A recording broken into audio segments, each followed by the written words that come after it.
Hi guys, thank you very much. It was 4:30 this morning, I think, when we started to prepare this, so let's hope it goes okay. The story I want to tell you is about two guys, one 38 and one 54. One was the CEO of New Zealand newspapers, the other was the sales and marketing director, who decided that newspaper industry was not for us, and what are we going to do? And believe it or not, we wanted to start a printing industry, or a printing company. Not one of us had had any experience, not one of us even knew what a printer was like, other than the big newspaper printers. Not only did we start it, we realised that quickly in New Zealand the market wasn't going to be big enough for our ambitions, so we moved out of our comfort zone to Australia and set up a printing business from scratch. And today, that printing business is the largest grand format printer in the Asia Pacific region. So I just want to introduce Cactus Imaging just with a short video, and we'll go from there.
Okay, that's it. Any questions?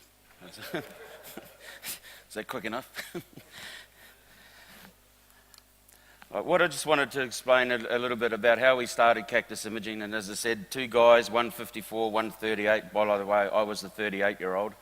The 54-year-old's back retired, living in New Zealand and enjoying a great life.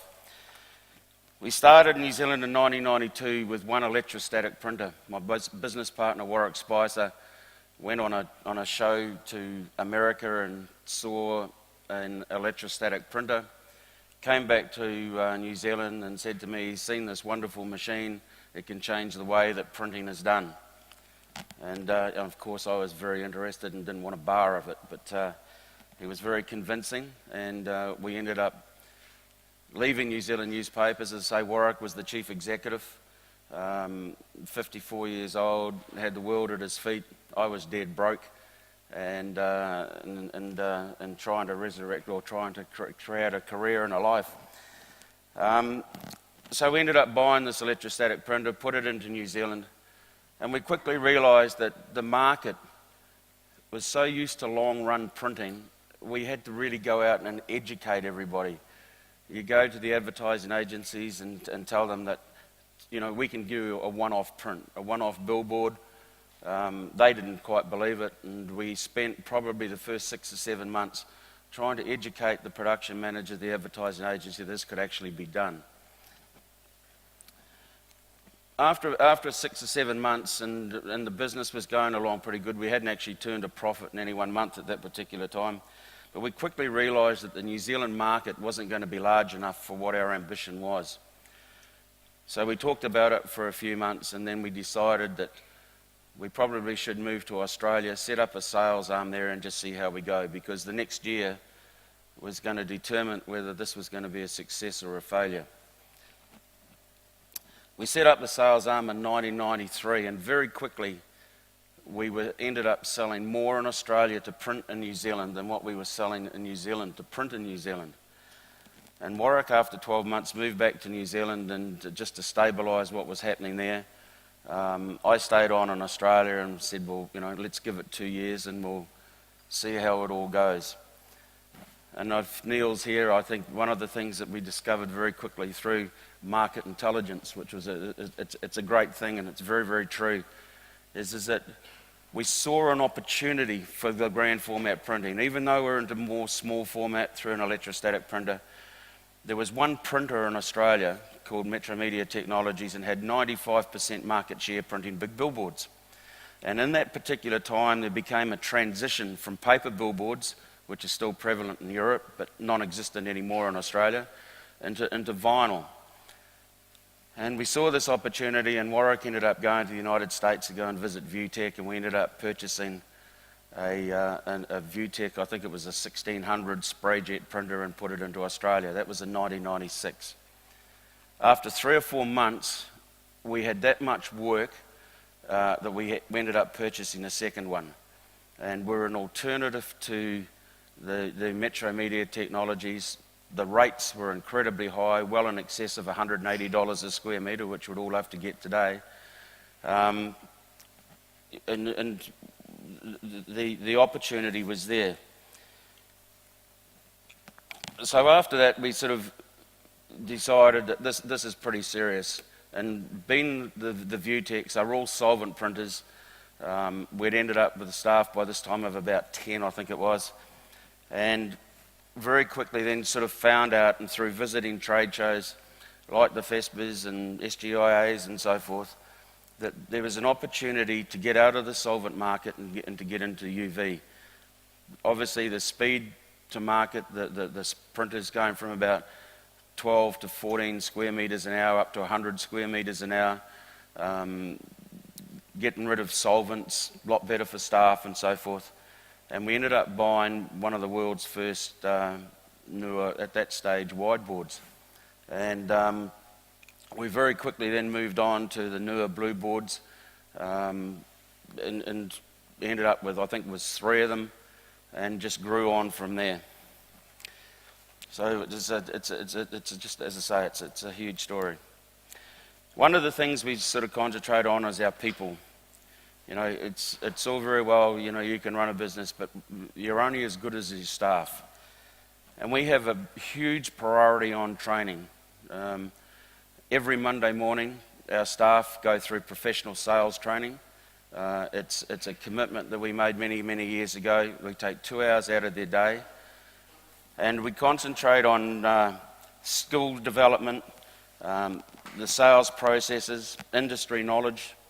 And we have a very stable sales team. Like our average sales rep, we have 7 sales staff, have been there over just on average of 10 years. And that staff stability means an awful lot when you're dealing with people. It's just tremendous. We concentrate on long-term relationships, we build trust with our clients, and we concentrate a lot on lean manufacturing. And I'm a firm believer in the old face-to-face selling. And I see so many companies who, with social media, who all has a place, I admit, who sort of more, I find in younger people that they lack a lot of communication skills. It's very easy to email somebody, and I just hate it. If I'm in an office next door and I get an email from the person next door, I'll go off my head. I just think that these young kids of today, that they must have communication skills, and it's so important when you're dealing with your end customers, your production people, your advertising agencies and so forth. You lose that. You must have that art of communication. And that's one of the things that stood us in great stead. And I'm a firm believer in face-to-face selling, an absolute firm believer. And I can give you an example of one competitor of ours from Melbourne who had 4 or 5 sales staff, ended up getting rid of them all, and went straight on to web to print, social media, and that was it. Within 6 months, we had the majority of his clients, and he's now closed his doors. He's gone broke. So it's a lesson for everybody. Our clients' needs and requirements. They need product faster, they need it cheaper, but more importantly, they need it all on time. They want customer-focused solutions. They want superior quality. And I know that in the past, people have been saying, well, quality's a given. Maybe, but in often cases, it's not. We want to exceed the customer's expectation, and we strive to do it. And our mission statement is delivering value and quality on time. And we train this into our sales staff like never before. And technology and innovation. And through that video, you'll see that we've in the past, we've had a number of world firsts. We bought the first Cytex or HP turbojet in the world. $1 million worth of kit. Warwick and I flew to Shanghai when we had a client requirement, and this machine didn't exist at the time, and we were going to purchase 10 Seiko printers to be able to do the job. And we were about to sign the contract, and the guy from HP banged on our door and he said, "Look, I hear you're about to sign up to buy 10 Seikos." He said, "We've got a printer which we're going to show in a month's time in Shanghai. We can show you tomorrow. So, can you get on a plane and come over?" So we did, and within 5 minutes we'd purchased it. And as I said, after 6 months we were probably ready to use it as an anchor for our boat. But you work through these things, and today, in fact this week, we've got a second one being installed. Other technology, we have 5 metre roll-to-roll printers for 5500s and 5100s. We have 4 3.2 metre printers, all UV. As I say, the two turbojets, the second one's been installed as we speak. And just recently we bought 1 latex 3.2 metre wide printer. We have 3 welders, 1 hot air welder, 1 high frequency welder, and just recently we purchased and developed and helped build a fully automated finishing system. Now in Australia, the billboards are finished with Cater. I understand probably most of you know with Cater. Now we can put this thing through this auto finishing machine, trim it, weld it on all 4 sides, and in a super site which is 42 square metres in Australia, is one of the standard sites. Previously used to take 2.5 guys or 3 guys nearly 35 to 40 minutes. Today we're finishing these in 3 minutes with 1 person just operating the machine. So we're always looking at other opportunities. We're trying to automate the place as much as we can. When you're printing 140,000 square metres a month, on average is what we do, and sometimes we've been up to close to 200,000 square metres a month. The finishing side of things was the backlog, and today it's the printers that are the backlog. We've been able to master that and looking at further. Operational excellence, and as I said before, Historically, 6-week turnaround was acceptable, pricing in excess of $180 a square metre. Small volumes, the site change-outs at those particular times were 2 sites per year, 2 change-outs per site per year. Today, turnaround is often less than 8 hours, significantly lower rates, so you have to have all your processes in place. Technology allows higher productivity, lower costs. The change-outs have gone from 11 per site per year, soon to be probably 14 plus in Australia. They're moving to fortnightly change-outs. In fact, in Australia, billboards is still it's still a huge growth market. It's grown at about 7% a year. We have a lot of global clients. Believe it or not, we export to on a daily basis to Cambodia, to Vietnam, to Laos, to Thailand, to Singapore, all overnight turnarounds, or overnight deliveries. As long as they leave our plant by 3:30 in the afternoon, they're delivered by 10:30 the next day, often quicker than their local printers can print. They pay 3 times the amount of money for us to do them than what they could get printed locally, but they know that their expectations are going to be met or exceeded. The quality is superb. And we also, believe it or not, work for a client in Pakistan. And if you've ever been there, or if you haven't been there, I don't recommend you go. It's an absolute shithole. But it's a company called Laxon Tobacco, and we print 500 billboards a month for Pakistan. Absolutely incredible. And they do have printers in Pakistan. So CPS, you probably wonder what this is. This is what I personally am very, very proud of. It's basically our cactus production system. When you're printing 140,000 square metres a month on average, you need to be able to track everything. You need to be able to measure everything. You have to control. And this is the system, what we call the glue, that puts everything together. This system, it's from order to dispatch and to accounting. And I'll go through the system, and you're probably one of the first to see it because it's not something that we show publicly very often at all. In fact, it's been done once before. But I'm a firm believer if you can't measure it, you can't manage it. And we have all our KPIs. I could go into the system right now. I could tell you which machine is printing which billboard or which point of sale display or whatever. I can tell you the downtime on the machine.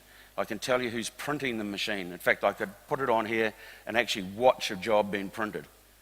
It's an amazing system, and it's something that's evolved over 15 years. We have a full-time IT guy on this system, and we constantly add and change things around to suit ours and our clients' requirements. It controls all our stock levels. We purchase ink, obviously, from HP and also from Triangle in the States. Now, these guys have our stock, our stock levels, so they can actually email us and say, on your history, in 2 months' time, you're going to need some more yellow ink, you're going to need some more black ink, you're going to need this. So they're forever looking at our stock levels, and they notify us when we need some more. So it actually goes into production and is delivered, so forth and so forth. Our vinyl suppliers are exactly the same thing. It's a system that's to die for. What I wanted just to show you here is, in fact, I'll get over this side. So this is our home page of the system, and if you sort of go there from all our pre-press to what's printing on that machine, the latex, what's printing here, the rolls that we're printing, the finishing, the shipping, the accounting, the sales, maintenance levels. We go into this system, we can go into every machine, see when it's actually due for maintenance, and we're very, very strict on that. All our reports, and our sales reports, our product reports, our KPIs, I can tell you from all our sales reps what quotes they have out in the market,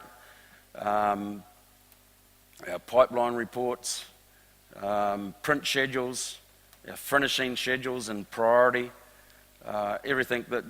basically everything you want to know about your business is now in here. Even our HR reports. If people want to apply for holidays, it goes into a system, into the here, click on HR, and they apply for their leave as we go. This is our status report. And we can tell in here, and I know people at the back probably can't see this, but all our shipping, the production report of when the date that it needs to be shipped, what the job is, who the sales rep is, can't even read myself, the content, the size of the billboard or the job, the square meters, and the shipping times and the shipping date. And as long as, same with the shipping, what we do with this report, it goes right through the system, it's totally live. And our major clients have the system. They have a code number which they get into, and it brings up all their work. So rather than be ringing us, they can actually see when their billboard has been printed, they can see when it's been finished, all in real time. It's a real time system. And believe it or not, the advertising agencies, and some of them tell a little few porkies when you're so supposedly late with the job and says, well, we approved the proof 3 days ago.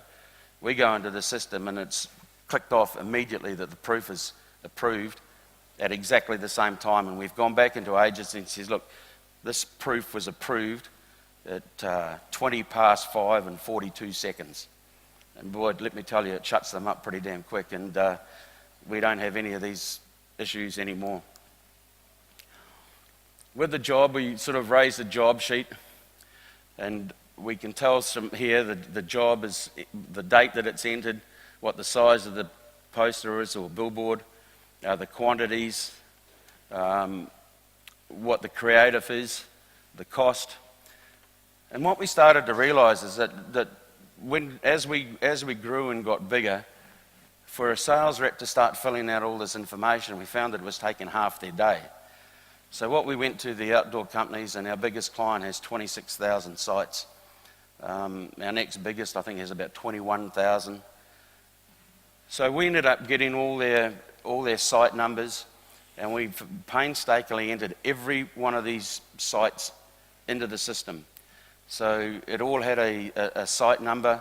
So we entered it in the finishing details, the dispatch details, the side of the sign, any special finishing requirements. And all we do now is enter in a site number. And all the rest of that information will just come up. So our sales reps have gone from half a day entering stuff into 5 minutes to enter a job. And it's just quite amazing. We have drop-down boxes for the substrates, and we have list of substrates. So, for instance, whether it's 8-ounce vinyl, 10-ounce vinyl, 12-ounce vinyl, backlit vinyl, Yupo, it's into the drop-down box, and that just all comes up. Whether there's a proof required, the print date, the dispatch date, the size of the billboard or the size of the job, the cost, and the finishing. And once again, if you click on the drop-down box, all the finishing scenarios just come up. Even to when we dispatch, and we went to our installers and we just said, what information do you require to make your job easier? So we've gone to ship to whoever it is, the phone number. It has a photographic image of what's actually in the packaging. We have the title, what it was printed on, the design, the size, the site number, the finishing that's there, and even tell the courier companies don't drag the banner across the ground or you'll damage the contents, because let me tell you, they do. This is what I was saying before with as far as our thing is, we can tell the time it was printed, and you can see there at 8:29:45 seconds PM when it was packaged and when it was shipped. And the moment that it shipped and clicked off there, the dispatch number or the courier number is then automatically emailed to the client. Automatically, whether it's 2 or 3 o'clock in the morning, it wouldn't matter. So the client knows that job, when it was printed, when it was finished, and when it was dispatched, along with the tracking number. A lot of the other reports, as I said before, what we have, sales reports by salesperson, sales cycle reports, sequential check-in reports, product trial performance report, printer productivity, substrate category report, sales pipeline report, outsourcing report, credit note report, and hopefully there's not too many of them, sales report printed along with printing dates, printer statistics, the finishing statistics, the finishing square meters checked. We can tell on every shift. In fact, I could go into it now and tell you exactly how many square meters we've finished today, how many we've printed, what machine printed what, and who finished this particular job. So if there's something that goes wrong further down the track, we can actually check this back to the person who was actually doing the job. We have application reports, Westfield job reports. Westfield's one of our biggest clients. I know in London, Westfield have opened up a store, but in Australia, that I think they've got about 56 of them, and we do probably 90% of all their printing. So they have their own job report, a production report, a shift hours report. We can tell all the productivity per person on each shift. Our shipping reports, employee status, everything. There's just nothing that we actually can't manage and we can't measure. One of the things that we did, and I said was before, we get asked to trial a lot of different substrates. So each one of them, we go into the system in our product report. We put in what it is. It's a Cactus backlit, or it's a new MP, whatever it is, credit liners, where it's Fox backlit, and so forth. So we trial all these substrates. And there's many companies who will just get a roll of vinyl from a supplier, trial it and said, yeah, it's either okay or it's not. We go a lot further than that. And this is what we actually report on. The packaging, the conditions, the ease of handling, the material backing sheet, the face stock, the printability, the vibrancy of print, receptive to UV ink, receptive to solvent ink, ability for drying or keying, material memory, stability through the press, fraying edges, ability to trim, ability to set eyelets, ability to pack, ease of installation, removability of installation when it comes to self-adhesive vinyls, and the cost of the product.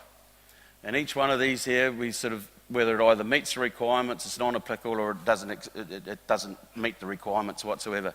Now, this full report is then sent back to the supplier of this substrate. So they know very, very well from us that we've trialled it, we've tested it for everything, and it either meets the requirements, exceeds the requirements, or it doesn't meet our requirements at all. So that they know, and we get often asked to trial many substrates.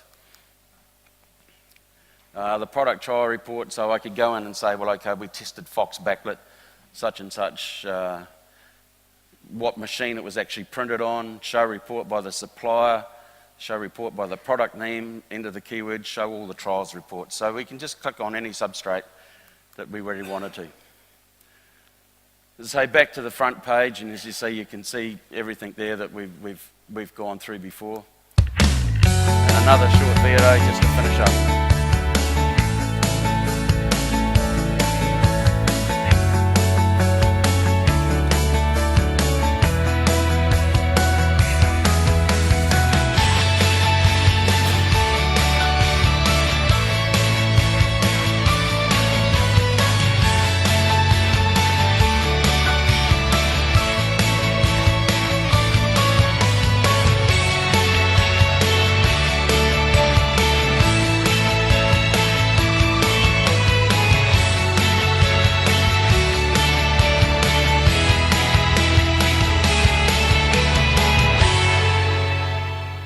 Great, thank you very much.